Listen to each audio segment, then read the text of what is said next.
അപ്പോൾ നമ്മുടെ ഇന്നത്തെ ക്ലാസ്സിലേക്ക് എല്ലാവർക്കും സ്വാഗതം. നാം കഴിഞ്ഞ ക്ലാസ്സിൽ ടെക്സ്റ്റ് ബുക്കിലെ പേജ് നമ്പർ 64 ചോദ്യങ്ങളെല്ലാം ചെയ്തു കഴിഞ്ഞു.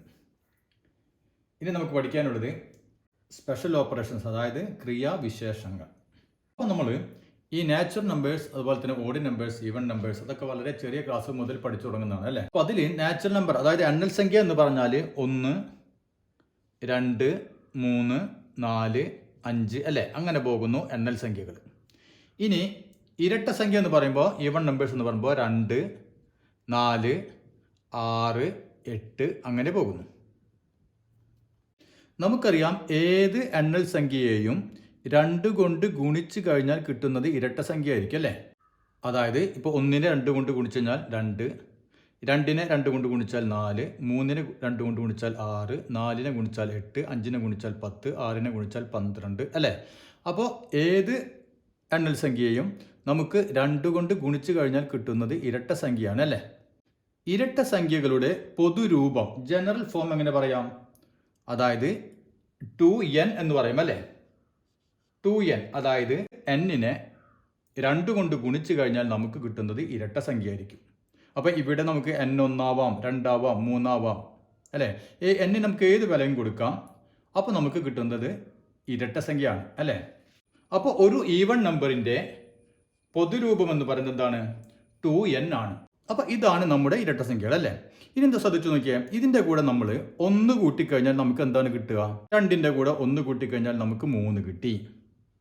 4ൻ്റെ കൂടെ 1 കൂട്ടിക്കഴിഞ്ഞാൽ 5 കിട്ടി. 6ൻ്റെ കൂടെ 1 കൂട്ടിക്കഴിഞ്ഞാൽ 7, 8ൻ്റെ കൂടെ 1 കൂട്ടിക്കഴിഞ്ഞാൽ 9 അല്ലേ, അങ്ങനെ പോകുന്നു. അതായത് ഈ ഇരട്ട സംഖ്യയുടെ കൂടെ 1 കൂട്ടിക്കഴിഞ്ഞാലാണ് നമുക്ക് ഒറ്റ സംഖ്യകൾ കിട്ടുന്നത് അല്ലേ. 0ൻ്റെ കൂടെ 1 കൂട്ടിക്കഴിഞ്ഞാൽ നമുക്ക് എത്ര കിട്ടും? 1 കിട്ടും അല്ലേ. അപ്പോൾ 1, 3, 5, 7, 9, അതായത് ഇരട്ട സംഖ്യകളുടെ കൂടെ 1 കൂട്ടിക്കഴിഞ്ഞാൽ നമുക്ക് കിട്ടുന്നതാണ് ഒറ്റ സംഖ്യകൾ. അപ്പോൾ ഈവൺ നമ്പറിൻ്റെ പൊതുരൂപം 2n ആണെങ്കിൽ ഓഡ് നമ്പറിൻ്റെ പൊതുരൂപം എന്തായിരിക്കും? ഇതിൻ്റെ കൂടെ 1 കൂട്ടണം അല്ലേ. അപ്പോൾ നമുക്ക് ഓഡ് നമ്പറുകളുടെ, അതായത് ഒറ്റ സംഖ്യകളുടെ പൊതുരൂപം എങ്ങനെ പറയാം? 2n, അതിൻ്റെ കൂടെ 1 കൂട്ടിക്കഴിഞ്ഞാൽ നമുക്ക് എന്ത് കിട്ടും? ഒറ്റ സംഖ്യകളുടെ പൊതുരൂപം കിട്ടി. ഈ ഒറ്റ സംഖ്യകളുടെ പൊതുരൂപം 2n + 1 എന്ന് പറഞ്ഞാൽ യഥാർത്ഥത്തിൽ എന്താണ്? നമുക്കറിയാം, നാം ഒറ്റ സംഖ്യയുടെ പൊതുരൂപം കിട്ടാൻ നാം എന്ത് ചെയ്തു? ഓരോ നമ്പറിനെയും 2 കൊണ്ട് ഗുണിച്ചു. ശ്രദ്ധിക്കുക, 2 കൊണ്ട് ഗുണിച്ചു, 1 കൂട്ടി അല്ലേ. 2 കൊണ്ട് ഹരിച്ചു കഴിഞ്ഞാൽ ശിഷ്ടം 1 വരുന്ന സംഖ്യകളാണ് ഒറ്റ സംഖ്യകൾ എന്ന് വേണമെങ്കിലും പറയാം അല്ലേ. അതായത് ഇവിടെ 2 കൊണ്ട് ഗുണിച്ച് 1 കൂട്ടുമ്പോഴാണ് നമുക്ക് ഒറ്റ സംഖ്യ കിട്ടുന്നത്. നേരെ തിരിച്ചു പറയുകയാണെങ്കിൽ, അതായത് നാം ഇവിടെ 2 കൊണ്ട് ഹരിച്ചു കഴിഞ്ഞാൽ ഇത് സംഭവിക്കും, ഇവിടെയും നമുക്ക് പൂർണ്ണമായി വെട്ടാൻ പറ്റും അല്ലേ, ഹരിക്കാൻ പറ്റും. ബാക്കി എത്ര ശിഷ്ടം വരും? 1 ശിഷ്ടം വരും. അപ്പോൾ നമുക്ക് ഒറ്റ സംഖ്യകൾ എന്തെന്ന് പറയാം? 2 കൊണ്ട് ഹരിച്ചു കഴിഞ്ഞാൽ 1 ശിഷ്ടം വരുന്ന സംഖ്യകളാണ് ഒറ്റ സംഖ്യകൾ. മനസ്സിലാവണില്ലേ? ശരിക്കും മനസ്സിലാക്കി പോവുക. അപ്പോൾ നമുക്ക് പഠിക്കാൻ വളരെ എളുപ്പമാണ്. അപ്പോൾ അത് മനസ്സിലായി ഇല്ലേ. ഇപ്പം നമുക്ക് 2 ഒറ്റ സംഖ്യകൾ തമ്മിൽ, ഓഡ് നമ്പേഴ്സ് തമ്മിൽ ഗുണിച്ച് കഴിഞ്ഞാൽ എന്താണ് കിട്ടുക? ഇപ്പോൾ ഉദാഹരണത്തിന് ഇപ്പം നമുക്ക് നോക്കാം. 5 × 7, 2 ഒറ്റ സംഖ്യകൾ അല്ലേ, നമുക്ക് 35 കിട്ടി. 11 × 3, 33. 25 × 5, 125. അപ്പോൾ എപ്പോഴും 2 ഒറ്റ സംഖ്യകൾ തമ്മിൽ, ഓഡ് നമ്പേഴ്സ് തമ്മിൽ ഗുണിച്ച് കഴിഞ്ഞാൽ നമ്മുടെ ഉത്തരം എപ്പോഴും എന്തായിരിക്കും? ഓഡ് നമ്പേഴ്സ് തന്നെ ആയിരിക്കും അല്ലേ. അപ്പോൾ ഇവിടെ നാം 2 ഒറ്റ സംഖ്യകൾ എടുത്തതിന് പകരം ഈ ഒറ്റ സംഖ്യകളുടെ നാം പറഞ്ഞു ജനറൽ ഫോം അല്ലേ, അതൊന്ന് എഴുതി വെക്കാം. അപ്പോൾ 2 സംഖ്യകളാകുമ്പോൾ എന്തെന്ന് കൊടുക്കാം നമുക്ക്? ഇതാണ് ഓഡ് നമ്പറിൻ്റെ ജനറൽ ഫോം അല്ലേ. അപ്പോൾ ഇവിടെ നമുക്ക് 2 സംഖ്യകൾ, ഒന്ന് 2m + എന്നും എടുക്കാം, അടുത്ത സംഖ്യ 2n + 1 എടുക്കാം. അതായത് ഇവിടെ നാം n-ന് പകരം 1 m-ഉം n-എന്നും എഴുതി അല്ലേ. n നമുക്ക് സെയിം ആയിട്ട് എഴുതാൻ പറ്റില്ല. n നമുക്കിവിടെ സെയിം നമ്പർ ആണെങ്കിൽ എന്ത് വരും? ഇത് രണ്ടും ഒരേ സംഖ്യയിൽ തന്നെ ആവും അല്ലേ. ഉദാഹരണത്തിന് m-ന് ഞാൻ 2 വാല്യൂ എടുത്തു, ഇവിടെ ഞാൻ 2 കൊടുത്തു കഴിഞ്ഞാൽ നമുക്ക് 2 × 2 4, 1 5. ഇവിടെയും നമുക്ക് 5 കിട്ടും. അപ്പോൾ നമുക്ക് വ്യത്യസ്ത സംഖ്യകളാകാൻ വേണ്ടിയിട്ടാണ് നാം ഇവിടെ 1 m-ഉം 1 n-ഉം കൊടുത്തത്. ഇനി നമുക്ക് ഇവ തമ്മിൽ ഗുണിച്ച് കഴിഞ്ഞാൽ നമുക്ക് എന്ത് കിട്ടുമോ നോക്കാം. ഒറ്റ സംഖ്യ തന്നെയാണോ വരുന്നതെന്ന് നോക്കണം. അപ്പോൾ ഇവിടെ 2m + 1 × 2n + 1 അല്ലേ, ഇവ തമ്മിലൊന്ന് ഗുണിച്ച് നോക്കാം. അപ്പോൾ ഇവിടെ രണ്ട് ഭാഗത്തും ഒന്ന് തന്നെ ആയതുകൊണ്ട് നമുക്ക് എളുപ്പമുള്ള ഒരു ഇക്വേഷൻ ഉണ്ടല്ലോ, അത് മറന്നിട്ടില്ലല്ലോ, അത് ഉപയോഗിച്ച് ഇവിടെ നമുക്ക് ചെയ്യാം. ആദ്യം എക്സ് ഇൻറ്റു വൈ അല്ലേ, അതായത് 2m into 2n plus X എത്രയാണ് 2m plus Y 2n plus 1, അതായത് X plus 1 into Y plus 1 equal to X Y plus X plus Y plus 1 അല്ലേ. അപ്പോൾ ഇതേ രൂപത്തിൽ നാം ഇതിനെ എഴുതി. 2m ഇൻറ്റു 2n അതായത് 4mn plus 2m plus 2n plus 1. ഇതിലും ഇതിലും ഇതിലും 2 കോമൺ ആയിട്ടുണ്ട് അല്ലേ, ഇതിൽ 2 ഇല്ല. അപ്പോൾ നമുക്ക് ഈ 3ൽ നിന്ന് 2നെ പുറത്തേക്ക് എടുക്കാം. അപ്പോൾ എന്താ നമുക്ക് എഴുതാൻ പറ്റും, 2 ഇൻറ്റു ഇതിന് 2 പോയി, ബാക്കി എത്ര ഉണ്ട് 2mn പ്ലസ് ഇതിന് 2 പോയി കഴിഞ്ഞാൽ ബാക്കി m പ്ലസ് ഇതിന് പോയി കഴിഞ്ഞാൽ n അല്ലേ, കഴിഞ്ഞു. അപ്പോൾ ഇതൊക്കെ നമ്മൾ 2നെ പുറത്തേക്ക് എടുത്തു, പിന്നെ ബാക്കി ഒരു 1 ഉണ്ട് പ്ലസ് 1. അപ്പോൾ നാം ഇപ്പം എന്താണ് ചെയ്യുന്നത്, 2 ഒറ്റ സംഖ്യകൾ തമ്മിൽ ഗുണിച്ചു കഴിഞ്ഞാൽ ഒറ്റ സംഖ്യ തന്നെയാണ് കിട്ടുക എന്ന് നാം പറഞ്ഞു അല്ലേ. അത് നാം ബീജഗണിത രൂപത്തിൽ പ്രൂവ് ചെയ്യുകയാണ് ചെയ്യുന്നത്. ഇപ്പം നമുക്ക് എന്ത് കിട്ടി, 2 ഒറ്റ സംഖ്യകൾ അല്ലേ തമ്മിൽ ഗുണിച്ചപ്പോൾ നമുക്ക് ഇങ്ങനെ കിട്ടി. ഇത് ഒരു ഒറ്റ സംഖ്യ തന്നെയാണോ, ഇതാണ് നമ്മുടെ ചോദ്യം. അപ്പോൾ നാം നോക്കാം, നമ്മുടെ ഒറ്റ സംഖ്യയുടെ രൂപം ഏതാണ്, ജനറൽ ഫോം എന്ന് പറയുന്നത് 2n പ്ലസ് 1 അല്ലേ, അതായത് n-നെ 2 കൊണ്ട് ഗുണിക്കുന്നു, അതിൻ്റെ കൂടെ 1 കൂട്ടുന്നു. ഇനി ഇവിടെ എന്താണ് സംഭവിച്ചതെന്ന് നോക്കിയേ, ഇവിടെ നോക്കിയേ 2 ഇങ്ങനൊരു സംഖ്യ അല്ലേ, 2mn plus m plus n എന്ന് പറയുന്ന ഒരു സംഖ്യ. ഒരു സംഖ്യയെ 2 കൊണ്ട് ഗുണിക്കുന്നു, 1 കൂട്ടുന്നു. ഇവിടെയും ഒരു സംഖ്യയെ 2 കൊണ്ട് ഗുണിക്കുന്നു, 1 കൂട്ടുന്നു അല്ലേ, അതായത് രണ്ടും ഒരേ രൂപത്തിൽ തന്നെയാണ്. അപ്പോൾ ഇതിൽ നിന്ന് നമുക്ക് എന്ത് മനസ്സിലായി, 2 ഓഡ് നമ്പേഴ്സുകളുടെ പ്രൊഡക്റ്റും എന്ത് തന്നെയാണ്, ഓഡ് നമ്പർ തന്നെയാണ്. അപ്പോൾ 2 കൊണ്ട് ഹരിച്ചു കഴിഞ്ഞാൽ ശിഷ്ടം 1 വരുന്ന സംഖ്യകളാണ് ഓഡ് നമ്പേഴ്സ് അല്ലേ. അപ്പോൾ നമുക്ക് 3 കൊണ്ട് ഗുണിച്ചു കഴിഞ്ഞാൽ ശിഷ്ടം 1 വരുന്ന സംഖ്യകൾ നമുക്ക് എങ്ങനെ എഴുതാൻ പറ്റും, ശ്രദ്ധിക്കുക, ഇത് 2 കൊണ്ട് ഗുണിച്ചു കഴിഞ്ഞാൽ ശിഷ്ടം 1 വരുന്ന സംഖ്യകളാണ് നാം ഇങ്ങനെ എഴുതാം.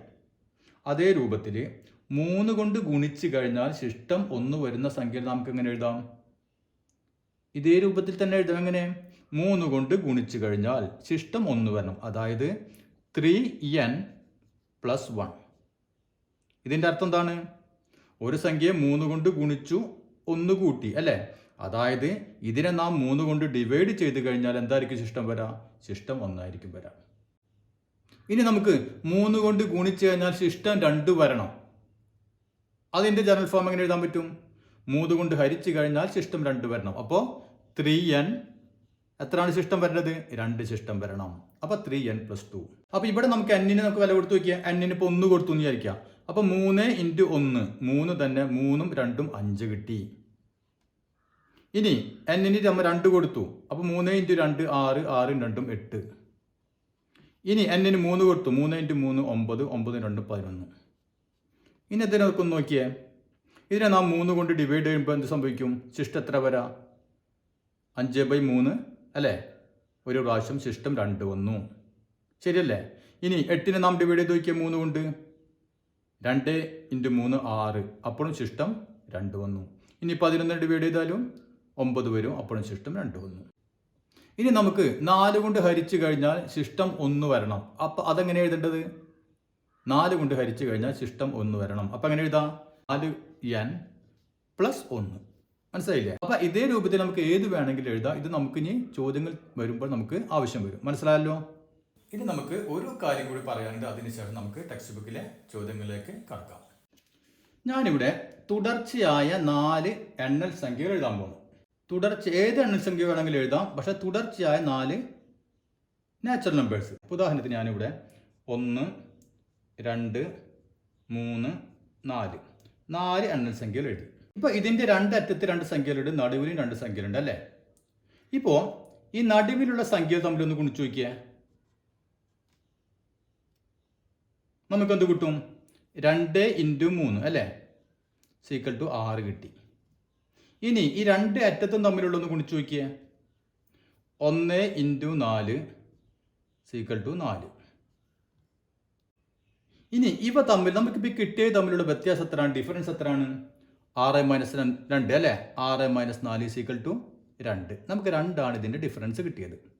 ഇനി നമുക്ക് വേറെ ഒരു 4 ഇഷ്ടമുള്ള 4 എണ്ണൽ സംഖ്യകൾ എഴുതി വയ്ക്കുക. ഇപ്പോൾ വേണമെങ്കിൽ 5, 6, 7, 8 തുടർച്ചയായ 4 സംഖ്യകൾ. ഇനി നമ്മൾ ഇതേപോലെ ചെയ്തു വയ്ക്കാം. 6ഉം 7നും ഒരു ഗ്രൂപ്പാക്കി, 5നെയും 8നെയും വേറെ ഗ്രൂപ്പാക്കി. അപ്പോൾ 6 ഇൻറ്റു 7 42 അല്ലേ. ഇനി 5 ഇൻറ്റു 8 എത്ര വരും? 40. ഇവിടെ തമ്മിലുള്ള വ്യത്യാസം എത്ര തന്നെയാണ്? 42 മൈനസ് 40 2 തന്നെയാണ്. അപ്പം നമ്മൾ ഇതിൽ നിന്ന് എന്ത് മനസ്സിലായി? തൊട്ടടുത്തുള്ള ഏത് 4 എണ്ണൽ സംഖ്യകളും നാച്ചുറൽ നമ്പേഴ്സ് എടുത്താലും ഈ അറ്റത്തെ 2 സംഖ്യകളുടെ ഗുണനഫലവും നടുവിലെ സംഖ്യകളുടെ ഗുണനഫലവും തമ്മിലുള്ള വ്യത്യാസം എത്രയായിരിക്കും? 2 ആയിരിക്കും. ഇത് നമുക്ക് എങ്ങനെ ബീജഗണിത രൂപത്തിൽ പ്രൂവ് ചെയ്യാൻ പറ്റാം? തുടർച്ചയായ 4 ഒറ്റ സംഖ്യകൾ അല്ലേ, ഏത് വേണമെങ്കിലോ. അപ്പോൾ നമുക്ക് ഒരു സംഖ്യ എക്സ് ആണെന്ന് വിചാരിക്കാം. എക്സ് വേണമെങ്കിൽ 1 ആയിക്കോട്ടെ, 2 ആയിക്കോട്ടെ, 3 ആയിക്കോട്ടെ, 4 ആയിക്കോട്ടെ, ഏത് വേണമെങ്കിലും ആയിക്കോട്ടെ അല്ലേ. 1 എക്സ് ആണെങ്കിൽ അടുത്ത സംഖ്യ എക്സ് പ്ലസ് 1 അല്ലേ, അതിൽ കൂടെ 1 കൂട്ടി, പിന്നെ ഇതിൻ്റെ കൂടെ 2 കൂട്ടിയാൽ മതി. അപ്പോൾ എക്സ് പ്ലസ് 2. അടുത്ത സംഖ്യ എത്ര ആയിരിക്കും? എക്സ് പ്ലസ് 3 അല്ലേ. ഇതായിരിക്കും നമ്മുടെ 4 എണ്ണൽ സംഖ്യകൾ. ഇനി നമുക്ക് ഇതൊക്കെ ഈ നടുവിലുള്ളത് തമ്മിലൊന്ന് ഗുണിച്ച് നോക്കാം.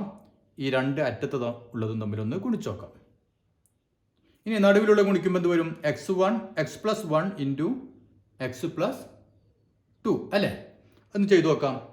X plus 1 into X plus 2.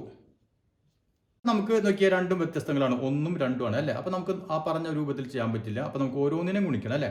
ഇതുകൊണ്ട് ഇത് ഗുണിക്കുക, ഇതുകൊണ്ട് ഇത് ഗുണിക്കുക അല്ലേ. നമ്മൾ സാധാരണ ചെയ്യാറുള്ള പോലെ തന്നെ ഇങ്ങനെ ഗുണിക്കണം. ഇപ്പോൾ സീക്വൽ എന്ത് വരും?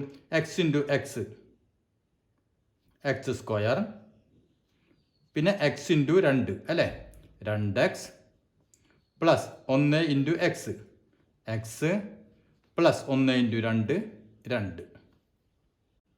അതായത് X square plus 2x plus X, അതായത് 3x പ്ലസ് 2 എന്ന് കിട്ടി നമുക്കിവിടെ. ഇനി നമുക്കിവിടെ ഒന്നും ചെയ്യാനില്ല അല്ലേ, കഴിഞ്ഞു. ഇനി നമുക്ക് ഈ 2 അറ്റത്തുള്ളതൊന്ന് ഗുണിച്ച് നോക്കിയാലോ. 1 എക്സും അടുത്തത് എക്സ് പ്ലസ് 3യും ഗുണിക്കുമ്പോൾ എന്ത് വരും? ഇതുകൊണ്ട് ഇതിനെയും ഗുണിക്കുക, ഇതുകൊണ്ട് ഇതിനെയും ഗുണിക്കുക അല്ലേ. അപ്പോൾ X into X, X square plus 3 into X, 3x. അപ്പോൾ ഇവ തമ്മിൽ ഗുണിച്ചാൽ ഉത്തരം ഇത് കിട്ടി. ഇനി നമുക്ക് നേരത്തെ ചെയ്ത പോലെ തന്നെ ഇവ തമ്മിലുള്ള ഡിഫറൻസ് എന്താ വരുന്നത് നോക്കിയേ. ഇവിടെ X square plus 3x plus 2 ഉണ്ട്, ഇവിടെ എക്സ് സ്ക്വയർ പ്ലസ് 3x ഉണ്ട് അല്ലേ. അതായത് ഇവിടെ ഏതാണ് കൂടുതൽ? ഈ 2 ആണ് കൂടുതൽ അല്ലേ. മറ്റേ 2 സെയിം തന്നെയാണ്. അത് തന്നെയല്ലേ നമുക്ക് ഇവിടെയും കിട്ടിയത് ഡിഫറൻസ്? 2 തന്നെയാണ്. അപ്പം നമ്മൾ ബീജഗണിത രൂപത്തിലും ഇത് പ്രൂവ് ചെയ്തു. തൊട്ടടുത്തുള്ള ഏത് 4 എണ്ണൽ സംഖ്യകൾ എടുത്താലും, നാച്ചുറൽ നമ്പേഴ്സ് എടുത്താലും, അറ്റത്തുള്ള സംഖ്യകളുടെ ഗുണനഫലവും പിന്നെ നടുക്കിലുള്ള 2 സംഖ്യകളുടെ ഗുണനഫലവും തമ്മിലുള്ള വ്യത്യാസം എത്രയായിരിക്കും? 2 ആയിരിക്കും. അതാണ് നാം ഇവിടെയും കണ്ടത്, ഇവിടെയും കണ്ടത്. ഇനി നമുക്ക് ടെക്സ്റ്റ് ബുക്കിലെ പേജ് നമ്പർ 66 ചോദ്യങ്ങളിലേക്ക് ഒന്ന് പോകാം.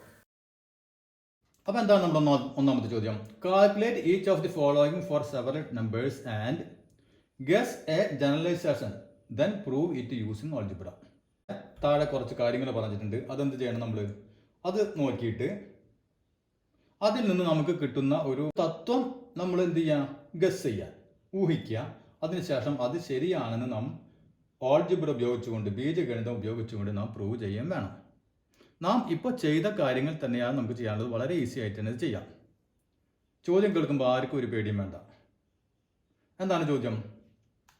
The remainder got on division by 3 the product of two numbers, one of which leaves remainder 1 on division by 3 and the other remainder 2. അപ്പോൾ ചോദ്യം വായിച്ചിട്ട് പെട്ടെന്ന് മനസ്സിലാവാത്തവർ 1-2 പ്രാവശ്യം നിർത്തി വായിച്ചു നോക്കാം. അപ്പോൾ നമുക്ക് കാര്യം കൃത്യമായിട്ട് മനസ്സിലാവും. അപ്പോൾ അതായത് 3 കൊണ്ട് ഹരിക്കുമ്പോൾ 2 റിമൈൻഡർ വരുന്നതും പിന്നെ 1 റിമൈൻഡർ വരുന്നതുമായ 2 സംഖ്യകൾ തമ്മിൽ ഗുണിച്ച് കഴിഞ്ഞാൽ കിട്ടുന്ന സംഖ്യയെ 3 കൊണ്ട് ഹരിച്ചു കഴിഞ്ഞാൽ എന്തായിരിക്കും റിമൈൻഡർ എന്നാണ് ചോദ്യം. ചോദ്യം മനസ്സിലായല്ലോ? അതായത് 3 കൊണ്ട് ഹരിച്ചാൽ 1 റിമൈൻഡർ വരുന്ന ഒരു സംഖ്യ, 2 റിമൈൻഡർ വരുന്ന വേറൊരു സംഖ്യ, അവ തമ്മിൽ ഗുണിച്ചു കഴിഞ്ഞാൽ കിട്ടുന്ന ആ സംഖ്യയെ 3 കൊണ്ട് ഹരിച്ചു കഴിഞ്ഞാൽ എന്തായിരിക്കും റിമൈൻഡർ വരിക. അപ്പം നമുക്ക് ആദ്യം 3 കൊണ്ട് ഹരിച്ചു കഴിഞ്ഞാൽ റിമൈൻഡർ 1 വരുന്ന സംഖ്യകൾ ഏതൊക്കെ നോക്കണം അല്ലേ. 1 വരണം 3 കൊണ്ട് ഹരിച്ചു കഴിഞ്ഞാൽ അല്ലേ. അതായത് ഡിവിഷൻ ബൈ 3.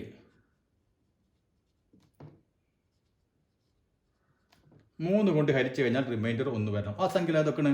3ന്റെ മൾട്ടിപ്പിൾസ് അല്ലേ. 3ന്റെ മൾട്ടിപ്പിൾസിന്റെ കൂടെ 1 കൂട്ടിക്കഴിഞ്ഞാൽ നമുക്ക് എന്ത് കിട്ടും? ഈ സംഖ്യകൾ കിട്ടും അല്ലേ. അതായത് ഏതൊക്കെ കിട്ടും?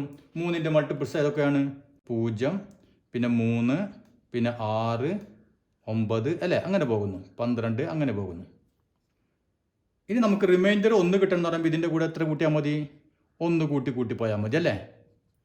അപ്പോൾ എത്ര വരും? ആദ്യത്തെ നമുക്ക് 1 വരും, പിന്നത്തെ 3ന്റെ 1 കൂട്ടിക്കഴിഞ്ഞാൽ 4, പിന്നെ അത് 7, പിന്നത്തെ 9 1 10, 12 1 13 അങ്ങനെ പോകുന്നു. ഇനി അടുത്ത സംഖ്യ എന്താ പറഞ്ഞത്? റിമൈൻഡർ 2 കിട്ടണം അല്ലേ. അപ്പോൾ അടുത്ത സംഖ്യ കിട്ടണം റിമൈൻഡർ 2 കിട്ടണം. അപ്പോൾ എന്ത് വേണം? ഇതിൻ്റെ കൂടെ നമ്മൾ എന്ത് ചേർത്തിയാൽ മതി? ഈ മൾട്ടിപ്പിൾസിൻ്റെ കൂടെ 1ന് പകരം 2 കൂട്ടിയാൽ മതി അല്ലേ. അപ്പോൾ 0 + 2 2, 3ന്റെ കൂടെ 2 കൂട്ടി കഴിയുമ്പോൾ 5, 6 2 8, 9 2 11, പിന്നെ 14 അങ്ങനെ പോകും. ഇനി ഇവ തമ്മിൽ ഗുണിച്ച് കഴിഞ്ഞാൽ കിട്ടുന്ന സംഖ്യകൾ അല്ലേ. അപ്പോൾ ഏതെങ്കിലും സംഖ്യ എടുത്ത് ഗുണിച്ചാൽ മതി. എല്ലാ സംഖ്യയും എടുക്കേണ്ട 1 2 3 ചെയ്തിട്ടാൽ മതി. 1 2 എടുത്ത് നോക്കാം. 1 × 2 = 2.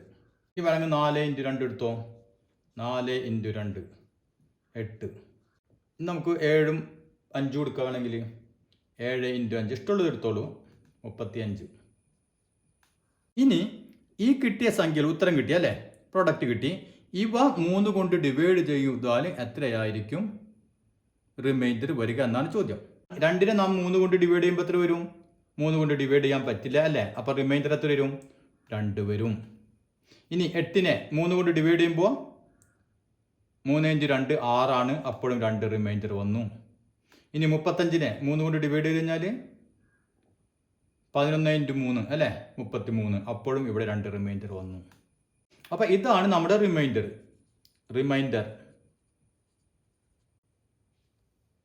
On division by 3. ഇതാണ് നമ്മുടെ 3 കൊണ്ട് ഡിവൈഡ് ചെയ്ത് കഴിഞ്ഞാൽ കിട്ടുന്ന റിമൈൻഡർ അല്ലേ. അപ്പോൾ എല്ലാത്തിലും നമുക്ക് 2 തന്നെയാണ് റിമൈൻഡർ കിട്ടുന്നത് അല്ലേ. ഇത് നാം എന്ത് വേണമെങ്കിൽ ഇപ്പോൾ ബീജഗണിത രൂപം ഉപയോഗിച്ചൊന്ന് പ്രൂവ് ചെയ്യണം. മുമ്പ് ചെയ്തില്ലേ, അതേപോലെ തന്നെ പ്രൂവ് ചെയ്യണം. അപ്പോൾ നമുക്കിതിൻ്റെ ബീജഗണിത രൂപം എന്തായിരിക്കും? 3 കൊണ്ട് ഡിവൈഡ് ചെയ്യുമ്പോൾ 1 റിമൈൻഡർ വരാൻ എങ്ങനെ എഴുതാം? 3n + 1 അല്ലേ. ഇത് 3m + 1 അല്ലേ. അപ്പോൾ നമുക്ക് 1m ഉം 1n കൊടുക്കുക. അപ്പോൾ m എന്ന് കൊടുത്തു ഇതിന്. അപ്പോൾ 3m + 1, അതായത് 3 കൊണ്ട് ഡിവൈഡ് കഴിഞ്ഞാൽ 1 നമുക്ക് റിമൈൻഡർ വരുന്നു.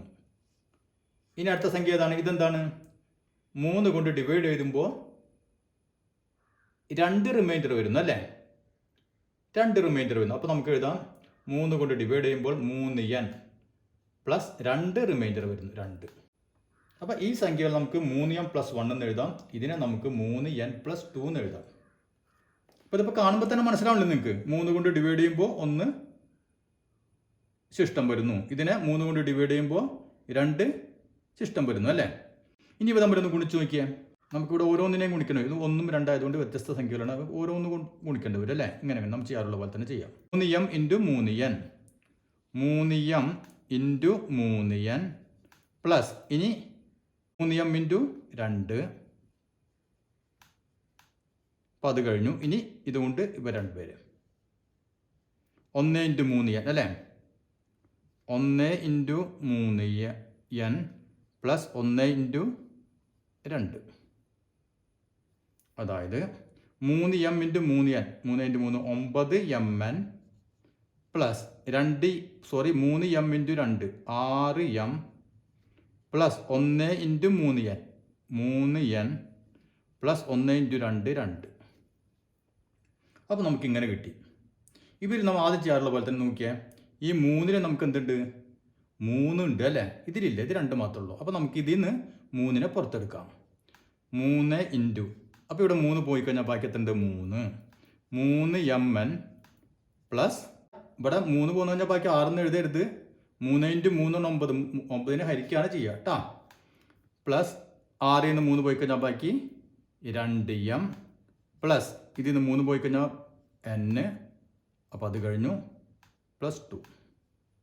അപ്പോൾ നമുക്ക് എന്ത് കിട്ടി ഉത്തരം? ഇവിടെ ഈ സംഖ്യയെ അല്ല ഇതൊരൊറ്റ സംഖ്യയായിട്ട് എടുക്കുകയാണെങ്കിൽ ഇതിനെ നാം 3 കൊണ്ട് ഗുണിക്കുന്നു. റിമൈൻഡർ എത്രയാണ് വരുന്നത്? 2 വരുന്നത് അല്ലേ? നമുക്ക് 2 അല്ലേ റിമൈൻഡർ കിട്ടിയത്. ഇവിടെയും നമുക്ക് എന്താണ് കിട്ടുന്നത്? 2 തന്നെയാണ് റിമൈൻഡർ കിട്ടുന്നത്. അപ്പോൾ നമുക്കതിൽ നിന്ന് എന്ത് മനസ്സിലായി? 3 കൊണ്ട് ഡിവൈഡ് ചെയ്ത് കഴിഞ്ഞാൽ 1 റിമൈൻഡർ വരുന്ന ഒരു സംഖ്യയെയും അതുപോലെ തന്നെ 2 റിമൈൻഡർ വരുന്ന ഒരു സംഖ്യയെയും തമ്മിൽ ഗുണിച്ച് കഴിഞ്ഞിട്ട് അതിനെ നാം 3 കൊണ്ട് ഹരിച്ചു കഴിഞ്ഞാൽ നമുക്ക് എന്തായിരിക്കും റിമൈൻഡർ കിട്ടുക? 2 തന്നെയാണ് റിമൈൻഡർ കിട്ടുക. ഇനി നമുക്കതിലെ അടുത്ത ചോദ്യം നോക്കാം. അപ്പോൾ ഇതേ രൂപത്തിലുള്ള മറ്റൊരു ചോദ്യം തന്നെയാണിത്. The remainder got on division by 4 the product of 2 numbers, 2 നമ്പറുകൾ, 1 of which leaves remainder 1 on division by 4. അതായത് 4 കൊണ്ട് ഹരിച്ചു കഴിഞ്ഞാൽ 1 റിമൈൻഡർ വരുന്ന സംഖ്യ, പിന്നെയോ ആൻഡ് അതർ റിമൈൻഡർ 2, മറ്റേത് റിമൈൻഡർ എത്ര വരണം? 2 വരണം അല്ലേ? അപ്പോൾ ആ സംഖ്യകൾ തമ്മിൽ ഗുണിച്ചു കഴിഞ്ഞാൽ കിട്ടുന്ന പ്രൊഡക്റ്റിനെ 4 കൊണ്ട് ഡിവൈഡ് ചെയ്ത് കഴിഞ്ഞാൽ എന്തായിരിക്കും നമ്മുടെ റിമൈൻഡർ എന്നാണ് ചോദ്യം. അപ്പോൾ നമുക്ക് 4 കൊണ്ട് ഡിവൈഡ് ചെയ്ത് കഴിഞ്ഞാൽ 1 ശിഷ്ടം വരണം അല്ലേ? അപ്പോൾ നമുക്ക് കിട്ടേണ്ടത് റിമൈൻഡർ എത്ര കിട്ടേണ്ടത്? 1 കിട്ടണം 4 കൊണ്ട് ഡിവൈഡ് ചെയ്ത് കഴിഞ്ഞാൽ അല്ലേ? അപ്പോൾ നമുക്ക് ജനറൽ രൂപ എഴുതാലോ. 4 കൊണ്ട് ഡിവൈഡ് ചെയ്ത് കഴിഞ്ഞാൽ 1 ശിഷ്ടം കിട്ടണം അല്ലേ? അതായത് 4n പ്ലസ് 1. അപ്പോൾ ഏതൊക്കെ സംഖ്യകളാണ് വരിക? നമുക്കറിയാം 4ന്റെ ഗുണിതത്തിൻ്റെ കൂടെ 1 കൂട്ടി കൊടുത്താൽ മതി അല്ലേ? അപ്പോൾ 4ന്റെ ഗുണിതം എന്താണ്? 4 ഇൻറ്റു 0 0, പിന്നെ 4 8 12 അല്ലേ? 16 അങ്ങനെ പോകും 4ന്റെ ഗുണിതം. ഇനി ഇതിൻ്റെ കൂടെ എന്ത് കൂട്ടിയാൽ മതി? നമുക്ക് 1 റിമൈൻഡർ കിട്ടേണ്ടത്. അതായത് അപ്പോൾ ഇതിൻ്റെ ഓരോന്നിൻ്റെയും കൂടെ അങ്ങോട്ട് 1 കൂട്ടി കൊടുത്താൽ മതി അല്ലേ? അപ്പോൾ നമുക്ക് ഏതൊക്കെ വരും? സംഖ്യകൾ ഏതൊക്കെ വരും? 1, പിന്നെ 5, പിന്നെ 9, 13, 17 അങ്ങനെയാണ് സംഖ്യകൾ പോവുക. ഇനി അടുത്ത് എന്ത് വേണം? എത്ര റിമൈൻഡർ വരണം? 2 റിമൈൻഡർ വരുന്ന സംഖ്യ കിട്ടണം അല്ലേ? അപ്പോൾ നമുക്ക് ഇതിൻ്റെ കൂടെ എന്ത് കൂട്ടിയാൽ മതി? 1ന് പകരം 2 കൂട്ടാം അല്ലേ? അപ്പോൾ നമുക്ക് ആദ്യത്തെ സംഖ്യ എന്ത് വരും? 2, 6, 10, 14, 18 ഇങ്ങനെ വരും. ഇതാണ് 4 കൊണ്ട് ഡിവൈഡ് ചെയ്ത് കഴിഞ്ഞാൽ 2 റിമൈൻഡർ വരുന്ന സംഖ്യകൾ. ഇനി നമുക്ക് നേരത്തെ ചെയ്ത പോലെ തന്നെ ഇവ തമ്മിലൊന്ന് ഏതെങ്കിലും സംഖ്യകളൊന്ന് ഇതിൽ നിന്ന് ഒരെണ്ണം എടുക്കുക, ഇതിൽ നിന്ന് ഒരെണ്ണം എടുക്കുക, ഒന്ന് ഗുണിച്ചൊന്ന് നോക്കാം. എന്നിട്ട് ആ കിട്ടുന്ന ഉത്തരത്തെ നാം എന്ത് ചെയ്യണം? 4 കൊണ്ട് ഹരിച്ചു കഴിഞ്ഞാൽ എത്രയാണ് റിമൈൻഡർ വരിക എന്ന് നോക്കണം. അപ്പോൾ നമുക്ക് ഇതിൽ നിന്ന് ഏതെങ്കിലും 2 സംഖ്യകൾ എടുക്കാം. ഒന്നിപ്പോൾ 1 തന്നെ ആയിക്കോട്ടെ. 1 ഇൻറ്റു ആദ്യത്തെ സംഖ്യ എടുക്കാം. 1 ഇൻറ്റു 2 2. ഇനി നമുക്ക് ഇതിൽ നിന്ന് ഒരു 5 ഇൻറ്റു 6 30 കിട്ടി. ഇനി നമുക്ക് വേണമെങ്കിൽ 9 എടുക്കാം. 9 ഇൻറ്റു 2 എടുക്കാം. 18. 5 ഇൻറ്റു 10 50. അപ്പോൾ ഇതൊക്കെയാണ് നമുക്ക് കിട്ടിയ പ്രൊഡക്റ്റുകൾ. ഇനി ഇതിനെ നാം 4 കൊണ്ട് ഹരിച്ചു കഴിഞ്ഞാൽ എത്രയാണ് റിമൈൻഡർ എന്ന് നോക്കണം. അപ്പോൾ നമുക്കറിയാം 2നെ 4 കൊണ്ട് ഡിവൈഡ് ചെയ്ത് 2 തന്നെ റിമൈൻഡർ അല്ലേ? ഇനി 30നെ 4 കൊണ്ട് ഡിവൈഡ് ചെയ്ത് കഴിഞ്ഞാൽ 7 4 28 അല്ലേ? അപ്പോൾ ബാക്കി 28 കഴിഞ്ഞാൽ ബാക്കി 2 റിമൈൻഡർ വന്നു. ഇനി 18നെ 4 കൊണ്ട് ഡിവൈഡ് ചെയ്ത് കഴിഞ്ഞാൽ 4 ഇൻറ്റു 4 16 ആണ്. അപ്പോൾ ഇവിടെയും 2 ഡിവൈഡ് വന്നു, 2 റിമൈൻഡറായി. ഇവിടെ 50, 12 ഇൻറ്റു 4 അല്ലേ? 12 ഇൻറ്റു 4 48. അപ്പോൾ ഇവിടെയും 2 റിമൈൻഡർ. അപ്പോൾ ഇതാണ് നമ്മുടെ റിമൈൻഡർ ഓൺ ഡിവിഷൻ ബൈ 4. അപ്പോൾ ഇതാണ് നമുക്കിവിടെ കിട്ടുന്ന റിമൈൻഡർ. ഇനി ഇത് നാം എന്ത് ചെയ്യണം? ആൾജിബ്ര ഉപയോഗിച്ചുകൊണ്ട് പ്രൂവ് ചെയ്യണം അല്ലേ? അപ്പോൾ ആൾജിബ്ര ആദ്യം നമുക്ക് ഇതിൻ്റെ ആൾജിബ്ര എഴുതാം, ഇതിൻ്റെ എഴുതാം. ഇവിടെ ആദ്യത്തെ എന്താണ്? ഈ സംഖ്യകൾ 4 കൊണ്ട് ഹരിച്ചു കഴിഞ്ഞാൽ 1 റിമൈൻഡർ വരണം അല്ലേ? ഇവിടെ 4 കൊണ്ട് ഹരിച്ചു കഴിഞ്ഞാൽ 2 റിമൈൻഡർ വരണം. അപ്പോൾ നമുക്ക് ആദ്യം തന്നെ 4m എന്ന് കൊടുക്കാം. ആദ്യത്തെ തന്നെ 4m പ്ലസ് 1 റിമൈൻഡർ വരുന്നത് അല്ലേ? അപ്പോൾ 4m പ്ലസ് 1 എന്ന് കൊടുക്കാം ആദ്യത്തെ സംഖ്യ. രണ്ടാമത്തെ സംഖ്യ നമുക്ക് ഇത് കൊടുക്കാം 4n പ്ലസ് ഇവിടെ റിമൈൻഡർ എത്ര വരണ്ട് 2 അല്ലേ? അപ്പോൾ 4n + 2 എന്ന് കൊടുക്കാം. അപ്പോൾ ഇവിടെ നമുക്ക് 4m + 1 × 4n + 2 അല്ലേ? അപ്പോൾ ഇവിടെ നമുക്കെന്ത് കോമൺ ആയിട്ടൊന്നുമില്ല, 1ഉം 2ഉം ഒക്കെ വ്യത്യസ്തങ്ങളാണ്. അതുകൊണ്ട് നമുക്ക് ഓരോന്നിനെയും ഇങ്ങനെ ഗുണിക്കാം, സാധാരണ ചെയ്യാറുള്ള പോലെ ചെയ്യാം. അപ്പോൾ എന്ത് വരും? 4m × 4n + 4m × 2 + 1 × 4n അല്ലേ? 1 × 4n + 1 × 2, അതായത് 4 × 4 16mn + 4m × 2 8m + 1 × 4n 4n + 1 × 2 2. അപ്പോൾ നമുക്കിങ്ങനെ കിട്ടി. ഇവിടെ നമുക്ക് നേരത്തെ ചെയ്ത പോലെ തന്നെ നോക്കിയാൽ 4 ഇതിലുണ്ട്, ഇതിലില്ല അല്ലേ? അപ്പോൾ ഇതങ്ങനെ തന്നെ കിടന്നോട്ടെ. നമുക്ക് 4നെ പുറത്തേക്ക് എടുത്തു. ബാക്കി ഇവിടെ 16ന് 4 പോയി കഴിഞ്ഞാൽ ബാക്കി 4 അല്ലേ? അപ്പോൾ 4mn + ഇനി ഇതിൽ നിന്ന് 4 പോയി കഴിഞ്ഞാൽ ബാക്കി 2, അപ്പോൾ 2m + ഇതിൽ നിന്ന് 4 പോയി കഴിഞ്ഞാലും n, അപ്പോൾ അത് കഴിഞ്ഞു. പിന്നെ ഒരു 2 ബാക്കി. ഇവിടെയും നമുക്ക് നോക്കിയാൽ 4 കൊണ്ട് ഈ സംഖ്യയെ 4 കൊണ്ട് ഗുണിക്കുന്നു, പിന്നെന്താണ് 2 കൂട്ടുന്നു. അതായത് ഇവിടെ എത്രയൊന്നു ബാലൻസ് 2 തന്നെയാണ് അല്ലേ? നമുക്കിങ്ങനെ നമ്മിങ്ങനെ ചെയ്തപ്പോൾ സംഖ്യ വെച്ച് ചെയ്തപ്പോൾ നമുക്ക് എത്ര കിട്ടി? റിമൈൻഡർ 2 തന്നെയാണ്. അപ്പോൾ നമുക്ക് എന്തെന്ന് പറയാൻ പറ്റും? 4 കൊണ്ട് ഹരിച്ചു കഴിഞ്ഞാൽ റിമൈൻഡർ 1 വരുന്ന ഒരു സംഖ്യയും പിന്നെ റിമൈൻഡർ 2 വരുന്ന ഒരു സംഖ്യയും തമ്മിൽ ഗുണിച്ചു കഴിഞ്ഞാൽ കിട്ടുന്ന സംഖ്യയെ 4 കൊണ്ട് ഡിവൈഡ് ചെയ്ത് കഴിഞ്ഞാൽ കിട്ടുന്നത് എന്തായിരിക്കും? റിമൈൻഡർ 2 തന്നെ ആയിരിക്കും. അതാണ് നാം ഇവിടെ ആൾജിബ്ര ഉപയോഗിച്ച് ചെയ്തു, ഇവിടെ നാം സംഖ്യകൾ ഉപയോഗിച്ച് ചെയ്തു. അപ്പോൾ ഇത്രയും മനസ്സിലായല്ലോ. ബാക്കിയുള്ള നമുക്ക് അടുത്ത ക്ലാസ്സിൽ ചെയ്യാം.